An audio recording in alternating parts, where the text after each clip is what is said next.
When Karen opened her front door, her jaw dropped as if she'd just been punched by reality itself. Where she expected to find Marva, the one she'd been relentlessly targeting for weeks with citations and threats, there now stood something far more shocking in her eyes: a 68-ton M1 Abrams tank, its fresh camouflage paint glinting in the sunlight. Its turret, long since deactivated, was aimed squarely at her living room window like a steel-forged middle finger frozen in place. The image was so absurd, so overwhelming, that Karen stumbled backward with a shriek, her clipboard of HOA violation notices slipping from her hands and fluttering to the ground like awkward confetti. Behind her, two nearby neighbors froze mid-walk, phones already out and recording. Karen pointed a trembling finger at the tank and shouted, "You can't be serious." I emerged casually from my garage, a coffee in hand, leaning against the cold steel of the turret with a grin. "Well," I said,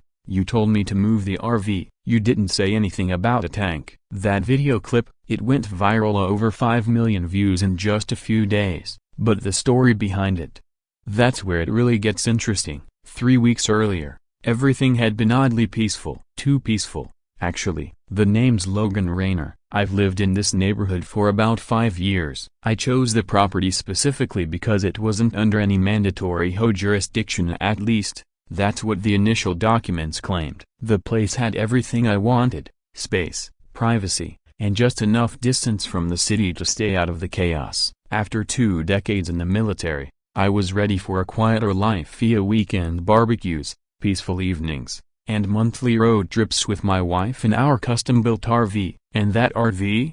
It wasn't some beat-up clunker. I had personally transformed it using my engineering skills to fully off-grid capable, equal parts camper and tactical stronghold. But tranquility has a short lifespan when someone like Karen Mallory is involved. Karen was the self-declared queen of the HOA, acting like she was managing a military base instead of a suburban block. She didn't just walk the neighborhood as she patrolled it. Armed with a clipboard she treated like an official badge. No one had actually elected her. She had sort of seeped into the role, like a puddle of smug authority, and refused to give it up. Recently, due to some zoning reclassification and a failed appeal, our part of the street was officially absorbed into the HOA's reach. Karen saw that as her golden opportunity to remake the neighborhood in her vision, and she started with my RV. The first notice she left on my door was almost polite: "How your vehicle does not align with the community's aesthetic. Please remove it from sight." I laughed it off and ignored it. The second one came with a $100 fine. That one,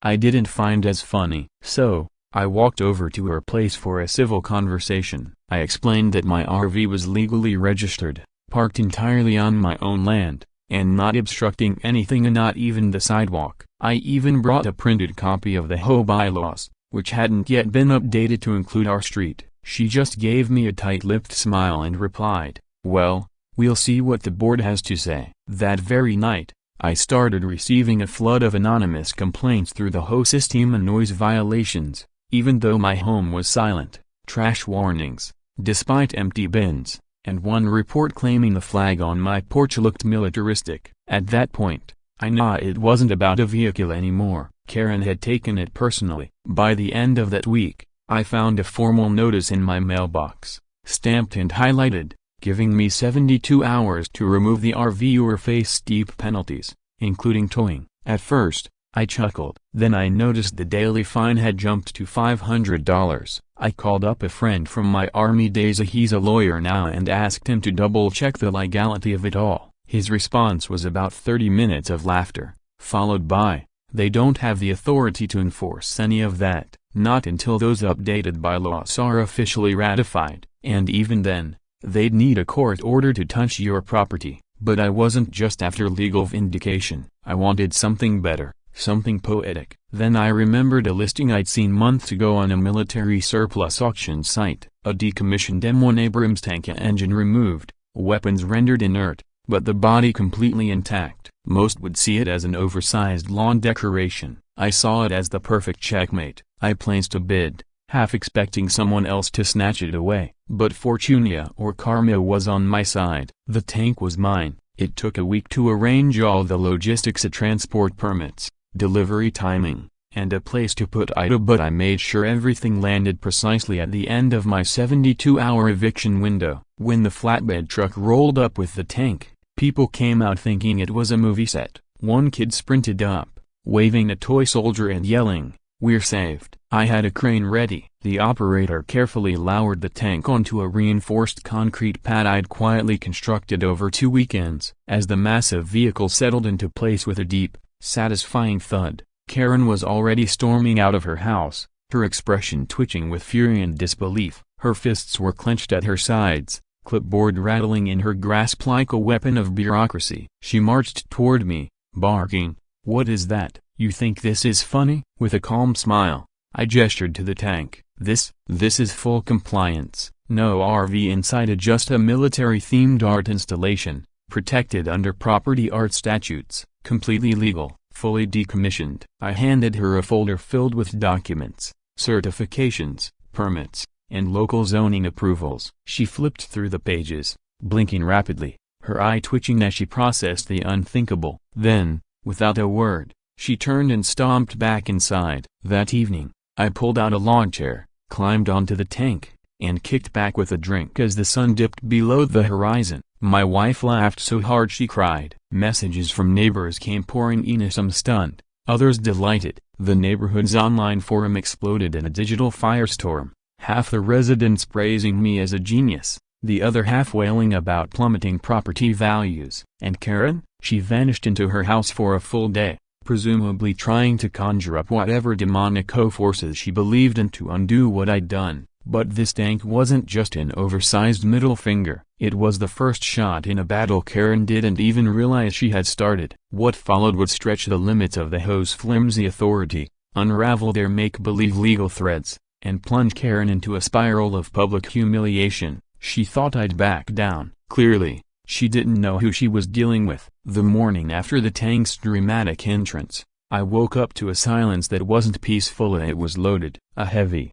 still quiet, like the kind you get just before a thunderstorm hits. My instincts, finely tuned from years in uniform, kicked in immediately. I stepped onto the front porch, coffee in hand, and scanned the area. Curtains flicked shut the second I looked their way. The usual buzz of lawnmowers was conspicuously absent. No kids on bikes, no joggers, just the faint static of Karen's bargain bin walkie-talkie crackling across her porch as she barked orders like she was commanding an airstrike. I wasn't nervous. I knew a counterattack was coming. The only suspense was in guessing how outrageous it would be. Right on cue, at exactly 10 o'clock, a black and white police cruiser rolled down the street and parked directly in front of my driveway. Karen strutted out of her house like it was a fashion show, clutching her infamous clipboard and a file folder so thick it could have doubled as a doorstop. She didn't wait for the officers to even step out. "There it is," she shouted, jabbing a finger toward the tank. "That's a weapon of war. He's threatening the neighborhood. Arrest him." I raised an eyebrow and calmly sipped my coffee. The two officers emerged from the cruiser. One looked barely old enough to rent a car. The other,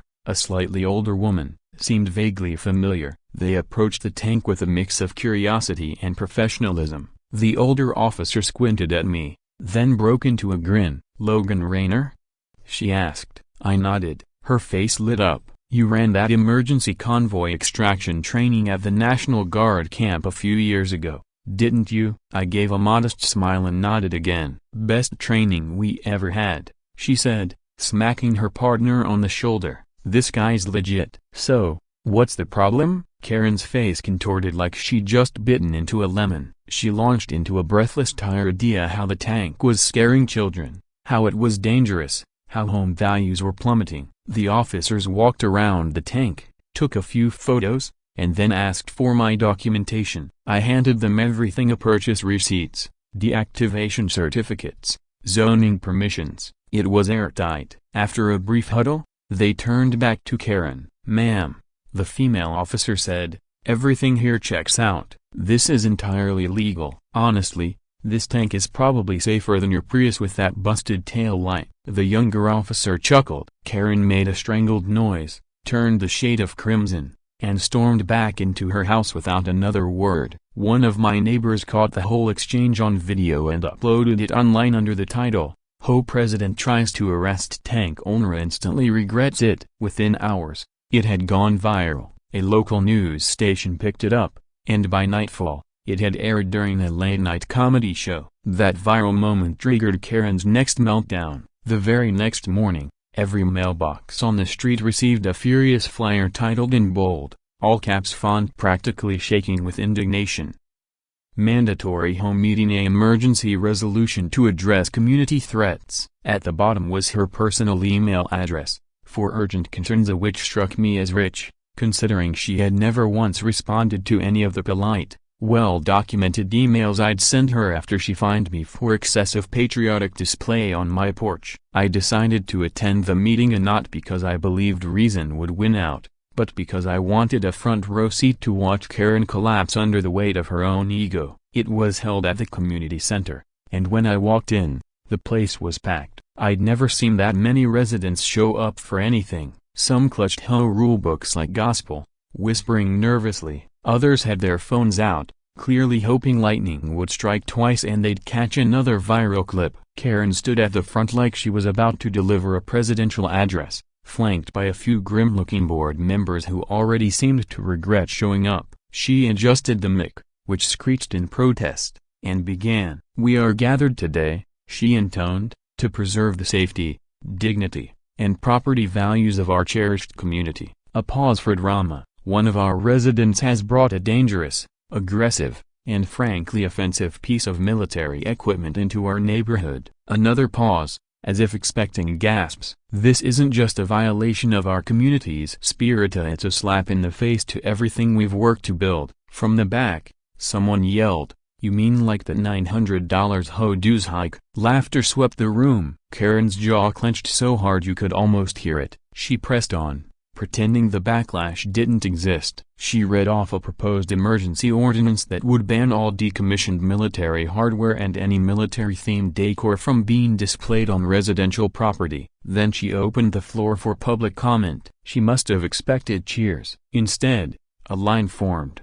First up was Mrs. Campbell, a reclusive widow who rarely spoke to anyone. She stepped up to the mic, looked straight at Karen, and said, "That tank makes me feel safe. My husband served in the army, it reminds me of him. And unlike your office, that tank has never trespassed on my lawn or sent me phony citations." Applause erupted. Karen looked like she'd swallowed a cactus. Next came Mr. Chun, whose kid had already turned the tank into his personal photo booth. If it weren't for Logan during the last storm, when he shared his generator with the whole block, we would have been stuck in the dark. "He's earned the right to park whatever he wants." Karen tried to seize the mic again, but the crowd wasn't done. More neighbors got up to speak, even a few who had once grumbled about my RV. When Karen finally wrestled control back, her voice cracked. "This isn't a popularity contest. This is about order, rules." But then, the last person anyone expected to speak did, her own vice president, Tim Reynolds. "Karen," he said, standing up, "you never brought this to a board vote.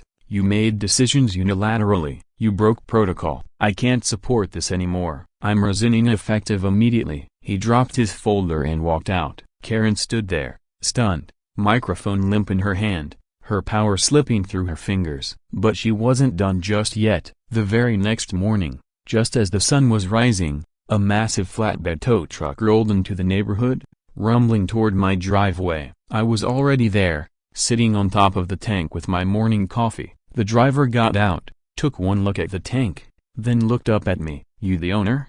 he asked. I nodded. He let out a long sigh. "They told me it was a vehicle. There's a broken bar. This is art, with a turret." I handed him the legal paperwork. He studied it carefully, then shook his head. "Yeah, I'm not risking my license for this." He climbed back into his truck and drove off without another word. Karen burst from her house like a banshee, screeching about non-compliance and civil disobedience. Neighbors poured out to watch, some recording, some just laughing. One guy even brought popcorn. I didn't say a word. I didn't need to. The tank spoke louder than anything I could say. That night, an unmarked envelope showed up in my mailbox. No return address. Inside, printed copies of internal HOA emails. Turns out Karen had fabricated multiple enforcement claims and bypassed formal votes. One line stood out. If Logan never sues, we're screwed. She never followed proper procedure. I folded the papers neatly and slipped them into the drawer with my legal documents. Karen wasn't just a nuisance anymore. Yeah, she was a liability. And now, I had the ammo to fire back. No turret required. The tank had become more than a symbol. It was now the heart of a quiet rebellion. Neighbors posed with it. Kids left crayon thank you notes. Veterans from a few blocks over stopped by to shake my hand. What started as Karen's over-the-top vendetta about an RV had transformed into a full-blown neighborhood movement, and every step she took only tightened the noose she'd fashioned for herself. By this point, I didn't need to lift a finger. She was doing all the work for me. All I had to do was sit back on top of the tank and sip my coffee. If Karen had anything left in her arsenal, it was pure, undiluted spite. Unfortunately for her, spite has a habit of blowing up in the user's face. It started with the daily fines. Notices began arriving claiming I owed thousands in violations in unauthorized vehicle storage, visual obstruction, even something they labeled community distress compensation. Each one ended with the same smug warning: final notice before a legal escalation. I didn't flinch. Instead, I printed every notice, stacked them high, and delivered the whole pile to the HOA fascia in a wheelbarrow, each one weighed down with pennies. Over 20,000 of them. The receptionist looked like she couldn't decide whether to laugh or cry. I explained, politely, that the tank didn't qualify as a vehicle under current HOA definitions, and until Karen got an actual judge involved, all of this amounted to aggressive suggestions, not enforceable law. A photo of me with the wheelbarrow landed on the front page of the local subreddit. Veteran pays petty HOA with pennies of glory. It might have ended there, just another absurd chapter in the saga if Karen hadn't snapped. Between mounting pressure from her own board, growing public ridicule, and 2 more quiet resignations, she cracked. And when HOA tyrants crack, they get sloppy. That's when the emails resurfaced of the anonymous packet I'd received earlier. Inside were damning communications, forged meeting minutes, fake board votes, and unilateral rule enforcement that had never been properly approved. I handed the whole thing to my friend Greg, a civil code attorney with a specialty in whole litigation. His eyes lit up before he even hit page 3. "This isn't just misconduct," he said. "This is fraud. If she pushes this any further, we bury her in paperwork and collect damages for harassment." Before we even made our next move, Karen gave us a gift. At 3 a.m., dressed in black, gloves on, bolt cutters in hand, she crept onto my property. What she didn't know was that my security system wasn't your average doorbell cam. It was a fully wired thermal and infrared surveillance setup with an off-grid power backup. The moment she stepped past the hedges, sensors activated. Low-level floodlights lit up the yard, and every movement was recorded in crystal clear HD. I watched from my upstairs window as she crept around the tank, flashlight scanning every corner, snapping photos, desperate to find anything she could twist into a violation. Then, like some kind of deranged squirrel, she climbed up the side, awkwardly hauling herself toward the hatch. That's when I hit the intercom. My voice, calm and amplified, echoed through the yard. "Karen, you're trespassing on federal surplus property. Step away from the tank." She screamed, lost her footing, and tumbled off with a heavy thud into the grass. I walked out slowly, recording everything on my phone. She scrambled to her feet, babbling about official inspection authority. I didn't say a word. I just held up my phone and pointed to the blinking red security camera on the garage. Her face drained of color. 10 minutes later, the police arrived. One of the same officers who had once come to check out the tank. This time, he had the pleasure of arresting her for trespassing and attempted vandalism. She wasn't cuffed, but the public humiliation was worse. Flashing lights outside her house at 3:30 a.m., neighbors peeking from behind curtains. It was the talk of the block. The fallout was swift. What little support she had left evaporated. One neighbor apologized to me directly, admitting he'd voted for her because she promised to build a dog park. Another confessed he'd been too scared to speak out before,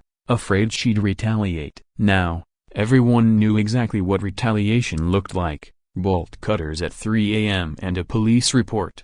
That marked the beginning of a cleanup. With Greg's help, I filed a formal complaint to the County Housing Commission. We attached the leaked emails, the video footage, and a full timeline of the HOA's overreach. Meanwhile, the neighborhood gossip machine roared to life. Someone launched a parody newsletter called The Weekly Violation, satirizing Karen's greatest HOA hits. Each issue featured photoshopped images of her charging into battle on a Segway, ready to ticket tanks, trash cans, and no marmies alike. Local media picked the story up again. A reporter knocked on my door asking for an interview. I kept it simple. I'm not looking for revenge, I just want to be left alone. But I won't be bullied by someone misusing authority. The next day's headline read, Veteran Defends Tank, writes from power-hungry HOA president. Karen didn't show her face for days. Her porch lights stayed off, her car never moved, her emails went unanswered. The board tried to hold a meeting without Karen, but by then, no one trusted the process anymore. It was clear to everyone, this wasn't just a leadership issue, it was a system failure. They needed a reset, a full one, and fast. Still, I didn't celebrate, not yet. People like Karen don't go quietly. They flail, grasp, and drag others down with them if they can. So I wasn't surprised when, 2 days later, an official-looking envelope showed up in my mailbox. It was a lawsuit. Karen, using HOA funds without full board approval, had filed legal action against me. The charges: public intimidation, property devaluation, and this one nearly made me spit my coffee. A hostile exhibitionism.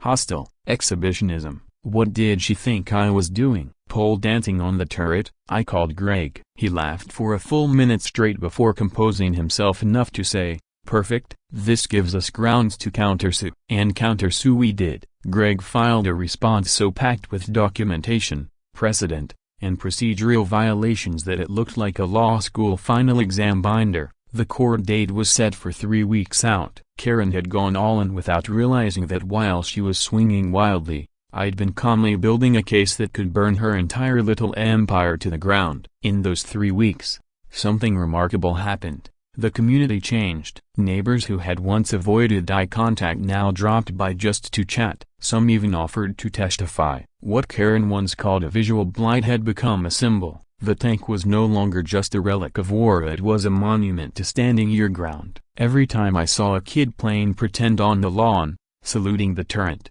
or heard someone say thank you for standing up to her, I knew the battle was already won. The court, that was just a closing ceremony. Karen had tried to punish me. Instead, she created the one person she couldn't intimidate, someone with the training, the records, and the resolve to expose her every abuse. And I was just getting started. The courthouse buzzed the morning of the hearing, and not with lawyers or clerks, but with camera crews and curious neighbors, some in lawn chairs, sipping coffee like they were at a 4th of July parade. The case of Karen Mallory versus Logan Rayner had become something far bigger than a petty host squabble. It was now the symbol of suburbia's long-overdue rebellion against small-scale tyrants. Karen, once obsessed with enforcing clean lawns and mailbox heights, now had her name tangled in more headlines than a corrupt city councilman. I wasn't there for spectacle. I came for closure, for truth, because I knew the final blow wouldn't come from the tank. It would come from the truth,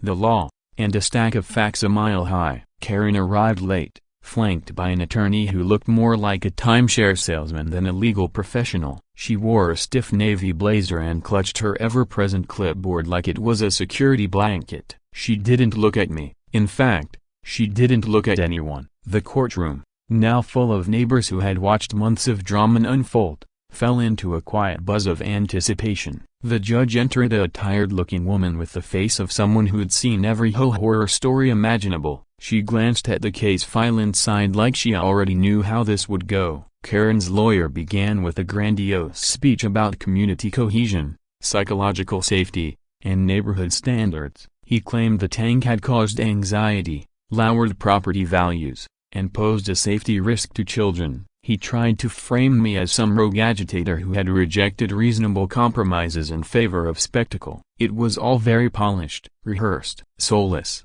When he finished, he gave a weak, performative smiley as if expecting polite applause. Then Greg stood up. No theatrics, no showmanship, just calm, quiet confidence. "Your Honor," he began, "I'd like to submit over 200 pages of documentation proving the tank is legally owned, properly stored, and entirely located on private property. I'd also like to introduce evidence of my client's repeated efforts to comply with every relevant HOA ordinance via a broken bar before any disputes even began. Greg handed the paperwork to the judge, then turned to the room. But more importantly, Your Honor, he continued, his voice steady but firm, this entire situation didn't arise from a violation of law. It came from one person abusing power. That's when it all unraveled. Greg laid out the internal HOA emails to the same ones that proved Karen had lied about votes, fabricated rules, and made executive decisions without board approval. He played the video footage of her trespassing in the middle of the night, bolting around like a cartoon burglar. He cited police reports, HOA bylaws, and testimony from former board members who had resigned specifically because of her misconduct. By the time he was done, Karen looked rattled. Her hands were twitching at her clipboard. Her attorney stood up to object, but before he could say a word, the judge raised a hand. Enough, she said, flatly. I've seen more than I need. She called a recess. During the break, Karen stayed frozen in her seat, clutching her folder like it might somehow reverse time. Her usual posture, rigid and righteous, was now just deflated. Around her, neighbors whispered, some openly shaking their heads. A few took quiet selfies near the courtroom door,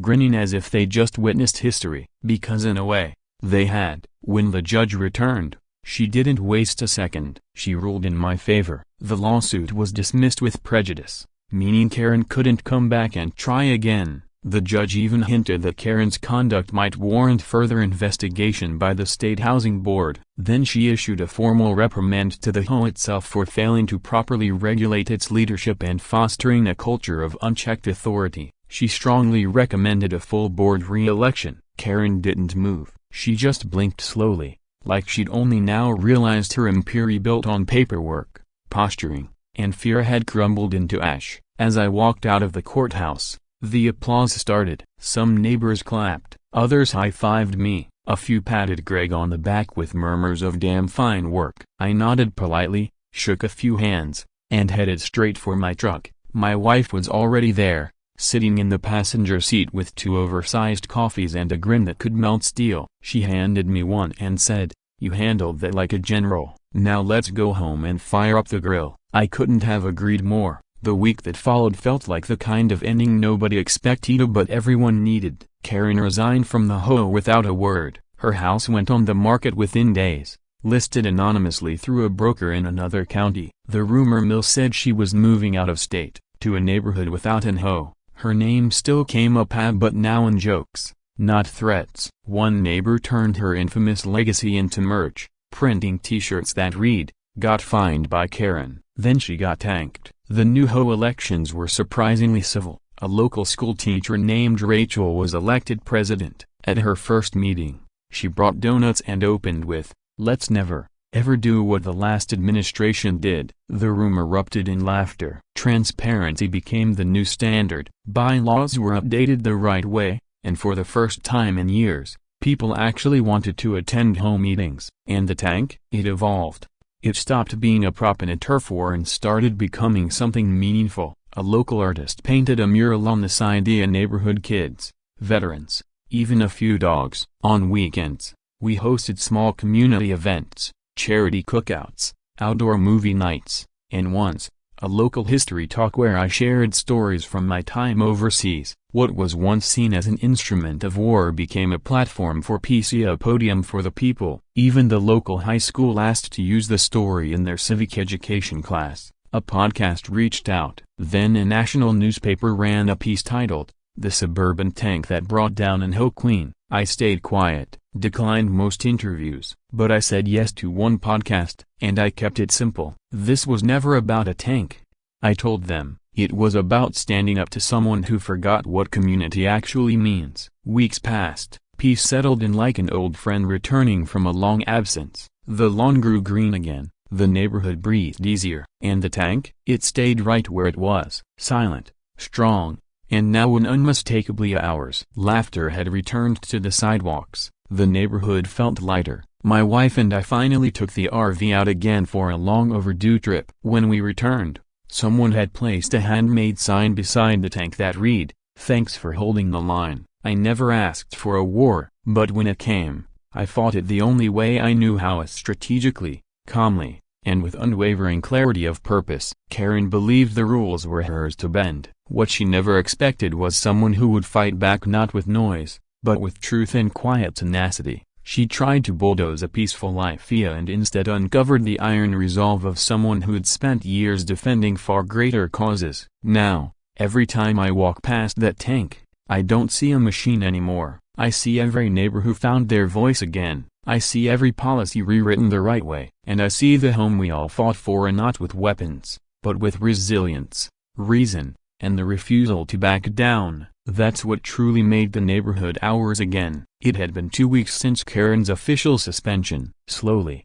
the community began to exhale. The home meetings no longer felt like battlegrounds of passive-aggressive warfare. Even the dreaded HOA group chat had transformed into a surprisingly wholesome place filled with landscaping tips, birthday shoutouts, and someone's grandma's lasagna recipe. The infamous helicopter incident, it had gone from scandal to legend. A photo from my community flyover was now framed in the clubhouse. Below it, someone had placed a plaque that simply read, "We rise together." And for the first time, I actually believed it. But as calm as things had become, there was still something unfinished. Closure. Karen had gone silent, and not the scheming kind of silence, but the bruised, introspective kind. Everyone was waiting for the next move. Another outburst. A flyer campaign. Some new HOA technicality she'd try to weaponize. But nothing came. No whispers, no drama, just stillness. That silence finally broke at the next official board meeting,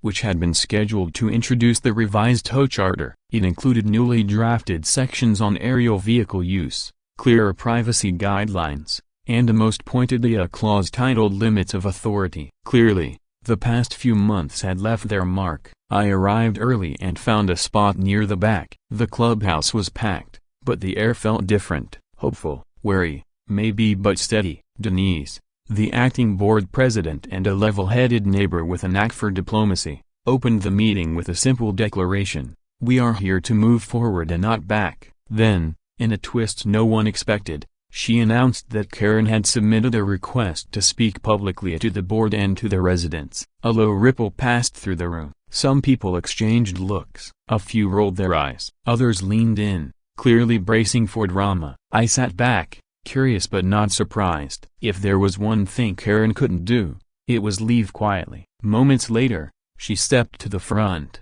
No clipboard, no oversized sunglasses, no whole lapel pin, just a simple outfit and an expression that was more wary than defiant. She didn't look defeated, but she did look deflated. She scanned the room, took a deep breath, and began. She didn't apologize, and not immediately. Instead, she told a story. 15 years ago, she said, she'd moved into the neighborhood after a divorce, searching for structure and peace in a life that had spun out of control. The HOA had given her a sense of purpose, something she could manage, something she could be proud of. But somewhere along the way, pride had turned to something else: control, fear, obsession. Her voice cracked on Sia, just on Sia, as she admitted it. She said the helicopter wasn't really the problem, it was just a target, something she could fixate on because she couldn't admit that the neighborhood had changed and she hadn't. Then, she did something unthinkable. She stepped down, voluntarily. No legal threats, no PR spin. She handed in a signed letter of resignation and said,